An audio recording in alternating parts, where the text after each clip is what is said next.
Bonjour, bonjour YouTube, bonjour Facebook. Alors, comment allez-vous aujourd'hui? On est jeudi, n'est-ce pas? Et nous allons continuer notre lecture par rapport au commencement.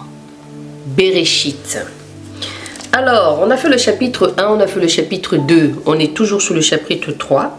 On est sur séduction du serpent et chute de l'homme.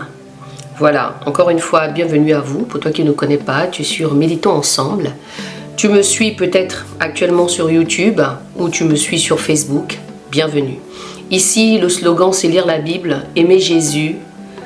Lire la Bible, aimer Jésus, la prière, l'autocritique de soi, prendre conscience du péché et prendre aussi conscience de la mise à part. D'accord? Ici, c'est ça le slogan. La prière, lire la Bible. Le Seigneur nous ramène dans les fondamentaux. Et les fondamentaux, c'est lire la Bible. Pour ne pas être amené ici et là, par des doctrines un peu bizarres que nous avons un peu ici. Que vous fassiez comme les chrétiens de Béret. Quand on leur parlait de la parole, ils allaient vérifier toujours. Ils n'attendaient pas pour entendre, comme des moutons. On entend, mais on va aussi vérifier. Parce qu'on a encore cette grâce de pouvoir avoir la Bible au jour d'aujourd'hui, où chacun de nous peut encore aller lire. D'accord? Voilà. Merci Seigneur encore pour ta parole. Merci encore Papa, parce que merci de me conduire. Merci mon Dieu, mon roi, encore de faire ce que tu veux en ce moment. Par ta grâce Seigneur. Je m'abandonne à toi Papa, que tu puisses encore toucher un cœur, faire tomber le voile et ouvrir les oreilles Papa, spirituellement. Au nom de Jésus. Amen. Alors nous allons tout de suite rentrer dans le vif du sujet, d'accord? On a lu au début de semaine la séduction du serpent. On a pris le verset 1 au chapitre 3, 1 à 6, je crois. Et maintenant nous allons aller sur le verset 7, la connaissance du bien et du mal. Je lis la Bible. Les yeux de tous les deux s'ouvrirent, ils connurent qu'ils étaient nus, et ils cousirent ensemble des feuilles de figuier et s'en firent des ceintures. Alors ils entendirent au vent du jour la voix de Yahweh, Dieu qui se promenait dans le jardin. Et Adam et sa femme se cachèrent loin de la face de Yahweh Dieu au milieu des arbres du jardin. Mais Yahweh Dieu appela Adam et lui dit, « Où es-tu » Il répondit, « J'ai entendu ta voix dans le jardin et j'ai eu peur parce que je suis nu. » Les conséquences d'avoir mangé le fruit de l'arbre. Subitement, Adam et Ève qui étaient nus se sont rendus compte qu'ils étaient nus. Alors qu'au départ, avant de manger le fruit, ils ne se sont pas rendus compte qu'ils étaient nus. Ils se baladaient devant Yahweh, il n'y avait aucune honte. Il n'y avait rien du tout qui pouvait les empêcher. Mais là, subitement, il y a eu comme un voile qui est tombé d'eux. Un voile, comme un petit enfant. Vous savez, quand un enfant, il est enfant, il ne prend pas conscience en fait qu'il peut se balader comme ça en slip ou même nu. Il ne voit pas d'inconvénient. C'est quand il commence à grandir, quand il commence à voir certaines choses, il se rend compte que ah non, il faudrait que je me couvre maintenant. Hein, ça, c'est naturel, enfin ça devient naturel à ce moment-là. Pour nous, hein, pas dans l'histoire où nous sommes actuellement. Mais Yahweh Dieu appela Adam et lui dit, « Où es-tu » Il répondit, « J'ai entendu ta voix dans le jardin et j'ai eu peur parce que je suis nu. Et je me suis caché. » Et Dieu dit, « Qui t'a appris que tu es nu? Est-ce que tu as mangé du fruit de l'arbre dont je t'avais défendu de manger? » Adam répondit, « La femme que tu m'as donnée pour être avec moi m'a donné du fruit de l'arbre et j'en ai mangé. » La lâcheté d'Adam. Adam dit, « La femme que tu m'as donné pour être avec moi, m'a donné. » Il a oublié que lui aussi, il a fait partie de ça. Il aurait pu dire non, mais pourquoi il n'a pas dit non? Ah là là. Pour être avec moi, m'a donné du fruit de l'arbre et j'en ai mangé. Et Yahweh Dieu dit à la femme, « Pourquoi as-tu fait cela ?» Et la femme répondit, « Le serpent m'a séduite et j'en ai mangé. » Donc on est sur la création soumise à la vanité. Donc au verset 14, on est toujours sur le chapitre 3 au verset 14.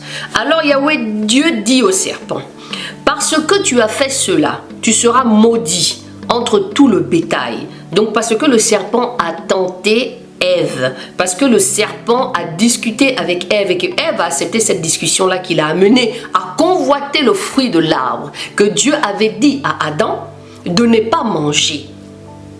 D'accord? Voilà. Donc Yahweh dit au serpent, alors Yahweh dit au serpent, parce que tu as fait cela, tu seras maudit entre tout le bétail et entre tous les animaux des champs. Tu marcheras sur ton ventre et tu mangeras la poussière tous les jours de ta vie. Et je mettrai inimitié entre toi et la femme, et entre ta postérité et sa postérité. Celle-ci t'écrasera la tête et tu lui écraseras le talon. Et il dit à la femme, j'augmenterai ta peine et tes grossesses. Tu enfanteras dans la douleur. Tes enfants, tes désirs se rapporteront vers ton mari et il dominerait sur toi. Voilà ce qui s'est passé. Puis il dit à Adam, parce que tu as obéi à la parole de ta femme et que tu as mangé le fruit de l'arbre au sujet duquel je t'avais donné cet ordre en disant, tu n'en mangerais point, la terre sera maudite à cause de toi. Voilà les origines de tout ce qui se passe au jour d'aujourd'hui. Voilà les origines pour les gens qui sont un petit peu éclairés et qui lisent. Parce que la terre et tout ce qui se passe aujourd'hui n'était pas comme ça. Pourquoi quand on dit qu'on est des pécheurs, c'est à cause de cet acte-là, Adam et Ève, de ce qu'ils ont fait. Ils n'ont pas compris, ils ne sont pas rentrés dans le... Ils n'ont pas été obéissants, ils ont péché, ils ont désobéi à Dieu à cause du serpent. À cause de cette histoire, à cause du fruit de l'arbre qui a été défendu à Adam. Mais Adam s'est laissé distraire à cause de la femme. La femme, ah là là, la femme a un pouvoir. La femme, comme je dis toujours, que quand le Seigneur a créé Adam et Adam, il a créé devant... je l'ai toujours dit pour ceux qui me suivent depuis longtemps, j'ai souvent dit que Adam a été créé, on avait l'impression qu'il y avait des gens à côté. Le Seigneur a créé Adam avec lui, c'était une intimité. Il est venu, il a pris la terre, il a façonné la terre. Et puis il a donné son âme. La Bible dit, hein, il souffla et il est devenu une âme vivante. Mais on dit que quand il crée Ève, on crée la femme dans le secret. On enlève la côte, on la referme, il part avec ça et il vient avec Ève. Une femme qui est semblable à Adam, où il se retrouve. Il dit, voici la chair de ma chair, les os de mes os, la femme. J'augmenterai. Ah là là. Puis il dit à Adam, parce que tu as obéi à la parole de ta femme et que tu as mangé le fruit de l'arbre, au sujet duquel je t'avais donné cet ordre. On dit bien, il dit bien au sujet duquel je t'avais donné cet ordre. Donc le Seigneur donne encore cette responsabilité à Adam. Il dit, je t'ai donné un ordre, au sujet duquel je t'ai donné l'ordre. Donc c'est-à-dire que au sujet duquel je t'ai dit de ne pas manger. Parce que tu as obéi à la parole de la femme et que tu as mangé le fruit de l'arbre, au sujet duquel je t'avais donné cet ordre en disant, tu n'en mangeras point. La terre sera maudite à cause de toi. Tu en mangeras des fruits dans la peine tous les jours de ta vie. Et elle te produira des épines et des chardons. Et tu mangeras l'herbe des champs. Tu mangeras le pain à la sueur de ton visage jusqu'à ce que tu retournes dans la terre d'où tu as été pris. Parce que tu es poussière. Tu retourneras aussi dans la poussière. Et Adam appela sa femme Ève parce qu'elle a été la mère de tous les vivants. L'homme et la femme revêtus de tuniques de peau. Et Yahweh Dieu dit à Adam et à sa femme les tuniques de peau. À sa femme des tuniques. Non, on dit et Yahweh Dieu fit à Adam et à sa femme des tuniques de peau. Et il les en revêtit. C'est-à-dire que Yahweh, dans sa souffrance là, dans le malheur encore que Adam et Ève lui a fait, la déception qu'ils n'ont pas écouté, il les fait quand même. Il les fit des tuniques. Il a fait à Adam et Ève des tuniques de peau pour mieux les couvrir par rapport aux feuilles qu'ils avaient mis comme ça pour se cacher. L'homme chassé du jardin. Yahweh Dieu dit, voici l'homme est devenu comme l'un de nous, connaissant le bien et le mal. Tout à l'heure, je l'ai médité parce que je me dis donc en fait le Seigneur, dans ma réflexion, je me dis donc en fait le Seigneur ne voulait pas qu'on connaisse le bien et le mal. Mais dans ce bien et le mal là, c'est quoi exactement? Vous savez, le but de méditer ensemble, c'est pour aller aussi chercher. Vous comprenez? C'est pour que chacun de nous fasse aussi la lecture et puis de comprendre, de réfléchir. Pas réfléchir charnellement, mais réfléchir avec le Seigneur et comprendre pourquoi. En fait, le Seigneur n'a pas voulu...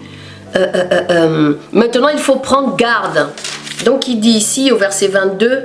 Yahweh Dieu dit, voici l'homme est devenu comme l'un de nous, connaissant le bien et le mal. Mais maintenant il faut prendre garde qu'il n'avance sa main et qu'il ne prenne aussi de l'arbre de vie et qu'il n'en mange et ne vive éternellement. Et Yahweh Dieu le chassa du jardin d'Éden pour qu'il cultive la terre d'où il avait été pris. C'est ainsi qu'il chassa l'homme et il le mit à l'orient du jardin d'Éden, des chérubins qui tournaient ça et là, une épée flamboyante pour garder le chemin de l'arbre de vie.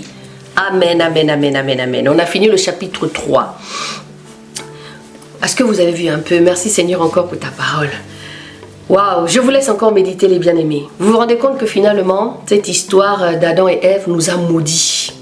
Parce que les plans de Dieu au départ n'étaient pas... Quand nous lisons, que nous faisons une petite conclusion, n'est-ce pas? Je pense que vous réfléchissez aussi avec moi, vous méditez aussi avec moi. Et que vous vous rendez compte que finalement, si Adam et Ève n'avaient pas fait ça, n'avaient pas désobéi, on aurait eu une autre façon de voir les choses, encore une fois. Mais malheureusement, voilà, nous, la femme, on a été maudits, on a été soumis à l'homme, alors qu'au départ, le Seigneur, ce n'était pas comme ça. C'est pourquoi dans certaines religions, enfin, pas certaines religions, oui et non, dans certaines choses que vous avez dû entendre ici et là, la femme reste encore un sujet de point d'interrogation, on va dire ça comme ça. Je pense que les intelligents m'ont compris. Merci Seigneur encore pour ta parole. Merci mon Dieu, mon roi, encore pour cette parole qui nous a encore, papa, que tu nous as donnée. Merci encore, Père éternel, de toucher chacun par ta grâce, mon Dieu, mon roi. Merci encore de nous avoir donné ces informations que nous allons encore méditer. Merci pour cette nourriture qui nous nourrit. Au nom de Jésus. Amen. Alors les bien-aimés, si Dieu veut, on se retrouve demain pour notre série de témoignages. Si toi aussi tu as un témoignage, tu peux me l'envoyer pour que je puisse aussi le partager. Nous puissions le voir ensemble, discuter pour voir comment nous pouvons partager cela. Donc n'hésitez pas encore une fois, sur Facebook, vous avez toujours un numéro de téléphone qui est juste ici. Et donc n'hésitez pas encore une fois d'échanger, de partager, de méditer et de donner en fait vos impressions, ce que vous avez lu et comment le Seigneur vous a parlé vis-à-vis de cela. Donc je vous dis à tantôt, dans le nom de Jésus.